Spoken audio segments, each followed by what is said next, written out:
તરસાલી બળિયાદેવ મંદિર પાસે બેફામ ડમ્પરની અડફેટે દ્વિચક્રીય વાહન ચાલકનું ઘટના સ્થળે જ કમકમાટી ભર્યું મોત. સ્થાનિકોમાં બેફામ વાહન ચાલકો સામે જોવા મળ્યો ભારે રોષ. વડોદરા શહેરના તરસાલી વિસ્તારમાં આવેલા બળિયાદેવ મંદિર નજીક એક અત્યંત ગંભીર માર્ગ અકસ્માત સર્જાયો છે. મળતી પ્રાથમિક માહિતી અનુસાર એક બેફામ ગતિએ દોડતા ડમ્પરના ચાલકે દ્વિચક્રીય વાહન ચાલકને અડફેટે લેતા ઘટના સ્થળે જ તેનું કમકમાટી ભર્યું મૃત્યુ નીપજ્યું હતું. શહેરના વ્યસ્ત માર્ગ પર ધોળા દિવસે બનેલી આ ગોઝારી ઘટનાને પગલે સમગ્ર પંથકમાં ભારે અરેરાટી અને શોકની લાગણી વ્યાપી ગઈ છે. પ્રત્યક્ષદર્શીઓને પ્રાથમિક અહેવાલો મુજબ ડમ્પર ચાલક અત્યંત પૂરપાટ અને ગફલતભરી રીતે પોતાનું વાહન હંકારી રહ્યો હતો હોવાની આશંકા છે. આ અકસ્માત એટલો ભયાનક હતો કે દ્વિચક્રીય વાહન સીધું જ ભારે વાહનના આગળના પૈડા નીચે આવી ગયું હતું, જેના પરિણામે વાહન ચાલકને માથાના અને શરીરના અન્ય ભાગોમાં અત્યંત ગંભીર ઇજાઓ પહોંચી હતી અને તબીબી સારવાર મળી તે પૂર્વે જ ઘટના સ્થળે તેણે અંતિમ શ્વાસ લીધા હતા.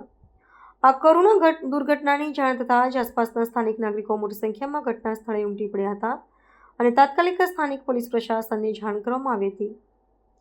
માહિતી મળતા જ પોલીસ કાફલો તુરંત જ ત્યાં પહોંચી ગયો હતો અને મૃતદેહનો કબજો મેળવી તેને શવ પરીક્ષણ અર્થે નજીકની સરકારી હોસ્પિટલમાં ખસેડવાની તજવીજ હાથ ધરી હતી. પોલીસે બેદરકારીપૂર્વક વાહન ચલાવનાર ડમ્પર ચાલક વિરુદ્ધ ગુનો નોંધીને કાયદેસરની કાર્યવાહી શરૂ કરી છે.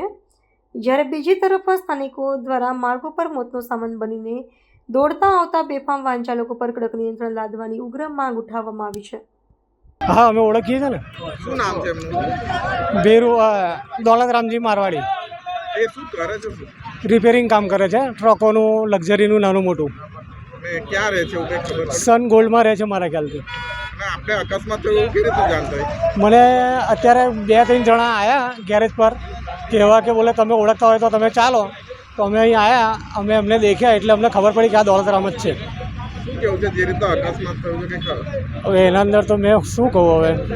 જે આ દોલતરામ જે ગેરેજ હોય ડેલી દર રવિવારે પણ ચાલુ હોય છે? હા, દર રવિવાર અમારે 365 દિવસ કારખાનું ચાલુ જ હોય છે, એમાં કોઈ રજા હોતી નથી.